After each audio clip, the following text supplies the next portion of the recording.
When I go to the store, my wife has put a couple of items that she needs for me to pick up at the store. So the target, the mark, are those items: milk, eggs, bread, cereal. Now, when I go to the store, if I come back empty-handed, I've totally missed the mark.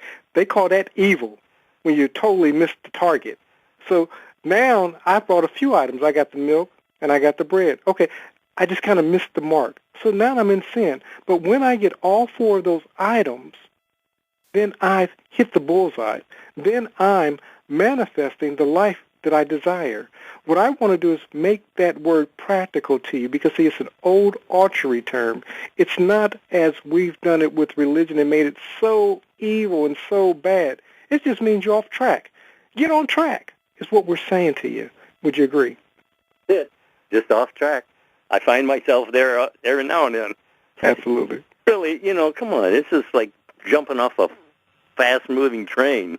You gotta watch what it is that you're feeling, because feeling is the secret. What you're really feeling. Why are you feeling that way?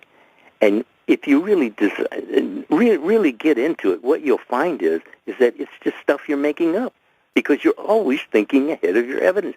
Why would you be making up stuff you don't want to experience? Why are you dreaming up monsters you can't handle? Because that's what you do. And worrying, as I said, that's the opposite of faith.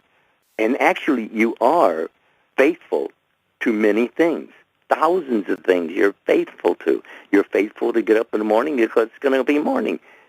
You're faithful about many things, but you're not faithful about the things that really are important unless you have disciplined yourself to think only on things that are lovely and of good report. That's not hard to do. It's not easy, but it's not really difficult if you just take it a little bit at a time. You drop one idea that's not serving you, and then when you come across another one, drop another idea that's not serving you. Just check them out. Just be honest with yourself, because it's yourself you're saving, so be honest with yourself. Think about it. That's all you have to do, is really think about it.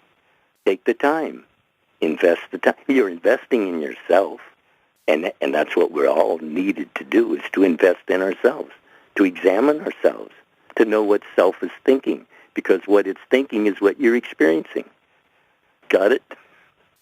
Absolutely. And I want to add something. As Linda was talking, I want to bring it back to myself and my incident that I spoke up earlier. What I saw standing in line, first I thought that there was a misunderstanding, that the person did not realize that I was in line. But the second thing that popped into my mind, this guy is disrespecting me and he's just going to get ahead of me. And so flesh rose up to the occasion. And so I put on my armor. I was ready to do verbal battle at this time, because I judged according to appearance. Once I realized that he was already checking out, I had to eat humble pie, because I was in error, but I did not have all the information. Many of you are holding on to, let's say, unforgiveness. And a lot of it is based off of a misunderstanding between you and other parties. But if you're in the habit of holding on to unforgiveness, let it go. Begin practicing the 70 times 7. And what I mean by that, anytime that thing rises up in your spirit, as Lindell said earlier, release it, let it go. Make that your habit. And what I have is what I call the 7-second prayer. And the way this works, I ask, I seek, and I knock. What I mean by that? When I ask, what is it that I want to manifest in this moment? What result do I want at this very moment? Then I begin seeing or seeking in my imagination that result as being a reality, making it noun. And then lastly, the knocking, I begin to feel. Knocking is that physical action that I take. I begin to feel as though I am that person I seek to be in that moment, and I act at that moment. Even though it may not be the physical reality at the moment, I act as if. And I begin moving in the direction of that I've imagined myself to be in my acting. You have to do this over and over and over again until you get the desired result. And it's going to start with your feelings. If you're looking at that person and something rises up into your spirit, an upset, a resentment, a dislike, a disdain, a hate, whatever that feeling is, then you know that you have some work to do. Because ultimately the goal should be that when you see that person, that they have nothing in you. And what I mean by that, Jesus said, the prince of this world has found nothing in me. There was nothing that Satan could hold over the Christ's mind where Christ says, when he sees that, whatever that incident is, that he was in upset. He dealt with the Pharisees. He dealt with the Sadducees. He dealt with them accusing the woman of adultery. And he could have held on to that. But he knew how to let it go. What I'm challenging you to do as creators is let it go. Yeah, that's it. Just let it go. Because let it go. You know, the thing of it is that all of these things are going on, and I'm not saying they're not. They are going on, and they are against what you believe. But that's what they're doing. Don't think about what they're doing. Think about what you're doing. Think only on things that are lovely and of good report, regardless of what they're thinking about. Because if you're thinking properly, then what they're thinking won't come nigh you. But if you start complaining about it, then you're actually spreading it even more. So it's always up to you to think of it in the moment. Just turn from it. You don't have to make an excuse. You don't have to make it right. Just turn away from it and go think about something else. Because thinking about it keeps it alive. You understand? Anything you're thinking about, you're giving a life to. Your life is being given to what you think. So, so choose wisely what you think. That's simple enough. Absolutely. Yeah. Some of you are going to be tempted to say, well, I'll forgive him, but I won't forget it. And it goes back to what Lindell just said, but I've also heard Neville say, if you still remember it, if you're still holding on to it, you haven't forgiven them. It says that when God forgives us, we become, though it was as crimson, as it was red as blood, it is washed with such a bleach of forgiveness that it becomes as white as snow. That's how much he forgives us. When you're operating from a place of creation or creator, you'll look at that person and they won't bring upset in your life. You won't experience the upset. If you're still experiencing upset, you haven't forgiven them. You say, DeCarlo, how do I do that? As Lindell stated earlier, you keep doing it till it becomes the reality. You practice. One day you're going to release it. Early on, we see people that are in AA and other groups that help with addictions or food recovery or whatever, and they do the exact same thing. You keep doing it till it becomes your natural state of affairs. It becomes natural. It can't be forced. Yeah. No. Can't fool anybody with it either. Absolutely. You can't say, oh, I forgive you, and have that smile on your face, because, see, the outward smile, it's not about them. It's about you. So it's about liberating you. So you could have the smile going on the outside, still have the resentment going on the inside. You're still in bondage. And that's not what you want. You want liberation. And that's it. You want to get out. That's all there is to it. Arouse thyself, O Lord. Why sleepest thou? It's a dream. You're dreaming the dream. But are you dreaming it according to what you desire? Or are you dreaming it according to what the environment has thrown upon you? That all it is that as you think you are. I hate to just keep repeating it, but it's so important. As you think you are, you do, you have, you be. That tells you the whole story. So if you start thinking different, you'll start experiencing different. It's as simple as that. I didn't say it was easy, though, but it is that simple. If you watch what you're thinking and approve of it and agree with it and be honest with it, then that's what you'll experience, because what you're looking for is looking for you. Gotcha. I want to add something. Some of you were saying to yourself, but how do I do that? I'm going to tell you, this is going to sound so simple, but if you try it, you'll find that it works. How would you feel about the person if you had forgiven them? Just think about how you would feel if you had forgiven them. Practice that. Just keep doing that. How would you feel? And if you need an example, find somebody that you don't have anything against. Basically, how would you feel if you did not have anything against them, if you didn't have to forgive them? Start there. Just get that feeling, because what you want is the feeling. And feeling, I hate to be redundant, is the secret. Yeah, that's it. That's that.